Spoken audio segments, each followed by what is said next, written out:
Hello everyone. हम लोग आज फिर से जाएंगे भूटान और कोई देखेंगे वहाँ पे कि पेट्रोल का दाम क्या है, डीजल का दाम क्या है। इसी को इंक्वायरी करने के लिए एक स्पेशली मैं जा रहा हूँ। और मैं अभी होम स्टे में हूँ, यहाँ से सिर्फ 3 किलोमीटर है मेरा होम स्टे से। हम लोग क्रॉस करेंगे अभी एसएसबी आउटपोस्ट जो इंडिया में है। उसके बाद हम लोग जाएंगे भूटान का चेक पोस्ट में। तो ये है भूटान का चेक पोस्ट जहाँ पे आपको आपका आईडी कार्ड देना पड़ेगा।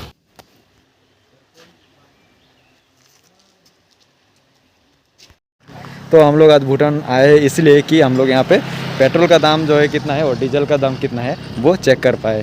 तो अभी एक पेट्रोल पंप के सामने हूँ हम लोग। यहाँ पे आप देख सकते हैं जो डीजल का दाम है 104 है और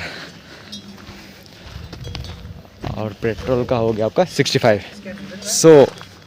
मतलब इंडिया से आप कंपैरिजन करोगे तो मतलब पेट्रोल का दाम है इंडियन रुपीस में आप करेंसी में, क्योंकि Indian and Bhutan currency same है। तो पेट्रोल का दाम है 65 और डीजल का दाम थोड़ा ज़्यादा है। डीजल का मतलब बहुत ही ज़्यादा है, यहाँ 104। मतलब हमारे यहाँ पे पेट्रोल का दाम जितना है यहाँ पे डीजल का दाम उतना है और पेट्रोल का दाम यहाँ पे कम है उल्टा। तो इसलिए हम लोग रोज़ यहाँ पे हमारे घर जब भी मैं होम स्टे में आता हूँ मेरा, तो होम स्टे से यहाँ बिल्कुल पास में है, तो पेट्रोल भरने के लिए हम लोग आ जाते हैं। और यहाँ पे जितने बॉर्डर में घर है सब यहीं पे आते हैं, क्योंकि 65 रुपये अगर पेट्रोल आप भर रहे पर लीटर, इंडिया में अगर 106 रुपये भर रहे हैं, तो आप डिफरेंस सोच सकते कितना है। मतलब पर लीटर 40 रुपये का डिफरेंस आता है यहाँ पे। मतलब आधे दाम में आपका यहाँ पे पेट्रोल मतलब टैंक फुल करके आप वापस जा सकते हैं।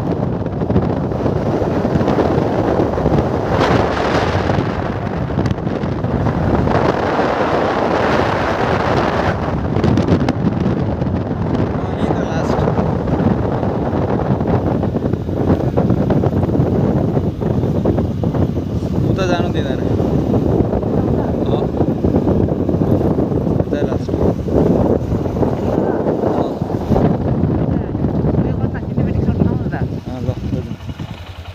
यता राख्नु बाइक।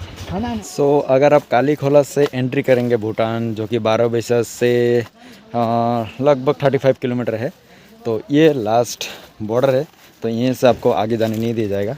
ये एक ब्रिज है, जो पेट्रोल भरे थे हम लोग, पेट्रोल पंप के बाद ये एक ब्रिज है। तो इस ब्रिज के बाद आपको जाने नहीं देगा। इसी को काली खोला बोलते हैं। और ये नदी जाके जो हमारे एसएसबी कैंप का सामने जब क्रॉस करते हैं वही नदी है। तो इस नदी से आगे आपको जाने नहीं दिया जाएगा। अगर आप जाएंगे तो अगर पुलिस वगैरह पकड़ेंगे तो आपको पेनल्टी भरना पड़ेगा बहुत ज़्यादा। तो इस बॉर्डर तक आप आके रिटर्न जा सकते हैं। तो एक्सप्लोर करने के लिए कुछ नहीं, चिल आउट करने के लिए आ रहे हैं, अब टाइम है आपके पास, थोड़ा घूम के रिलैक्स करके जाएंगे। तो यहाँ पे आके नदी में इस साइड पे एक्चुअली पिकनिक करने के लिए अच्छा जगह है, तो इस साइड पे पिकनिक कर सकते हैं। या तो अब नीचे हमारे ऐसे भी बॉर्डर के सामने, कैंप के सामने आप पिकनिक कर सकते हैं और यहाँ तक आ सकते हैं और यहाँ पे पेट्रोल भर के आप जा सकते हैं। तो आप लोगों को क्या क्या ध्यान देना है भूटान जब आएंगे, एंट्री करेंगे, चाहे आप जाएगा से एंट्री करें, चाहे आप कालीकोला से एंट्री करें, चाहे कहीं से भी एंट्री करें, ये मास्क होना आपको कंपलसरी है। और अगर आप माइनर हो, मतलब आपके साथ कोई बच्चा है माइनर है, तो उसका तो आपको आईडी कार्ड नहीं मिलेगा, वोटर आईडी। तो वोटर आईडी नहीं है तो आधार कार्ड से कोई काम चलने वाला नहीं है आपका। आधार कार्ड का कोई वैल्यू नहीं है। तो आधार कार्ड की जगह में आपको बर्थ सर्टिफिकेट लेना पड़ेगा। अगर आप बर्थ सर्टिफिकेट नहीं लाएंगे तो आपको एंट्री करने नहीं दिया जाएगा। और आप एडल्ट हो तो आपको वोटर आईडी होना कंपलसरी है। तो वोटर आईडी और बच्चों के लिए बर्थ सर्टिफिकेट होना कंपलसरी है। भूटान घूमने के लिए आपको एसडीएफ फीस भरना पड़ता है। अगर आपको 1 डे घूम के रिटर्न जाना है घर, और तो उसके लिए कोई फ़ीस भरने की ज़रूरत नहीं है।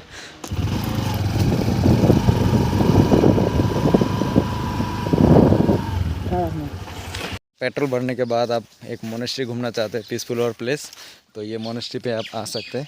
एक मोनेस्ट्री है, बहुत मोनेस्ट्री का सिनेमैटिक शॉट दिखाते हैं अभी आप। गाइड है ये भाई साहब। तुम्हारा नाम बोलो। तवांग नुर्बो। तुम लोग घर कहाँ हो? यही हो? पढ्नु चाहिँ यही हो? पढ्नु बस्नु खानु सबै यतै?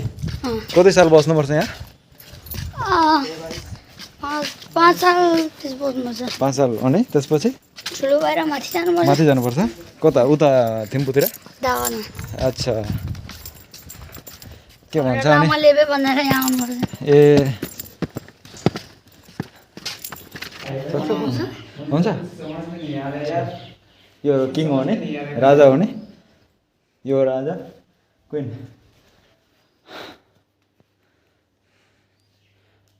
यहाँ लामा चाहिँ बस्नुहुन्छ नि भाइ लामो बस्छ यहाँ नि ठुलो Lama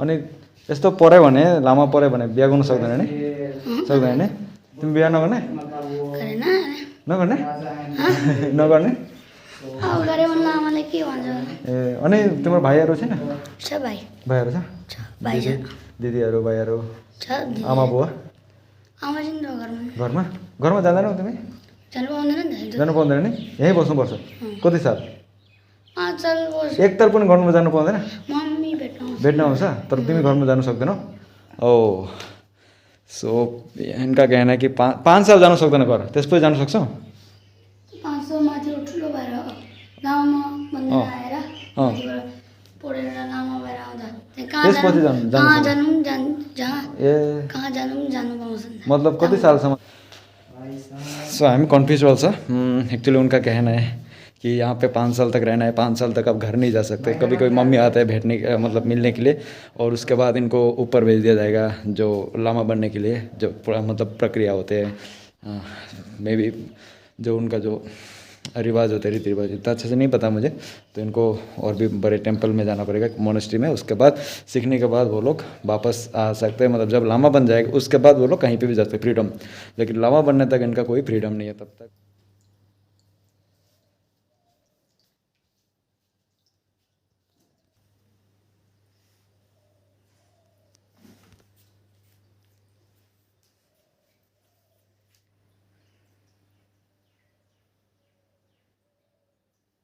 and really he is cute and so amazing बहुत कुछ जानकारी जितना हो सके उनके पास था उन्होंने दिया हमें थैंक यू भाई नूरू भाई बाय लो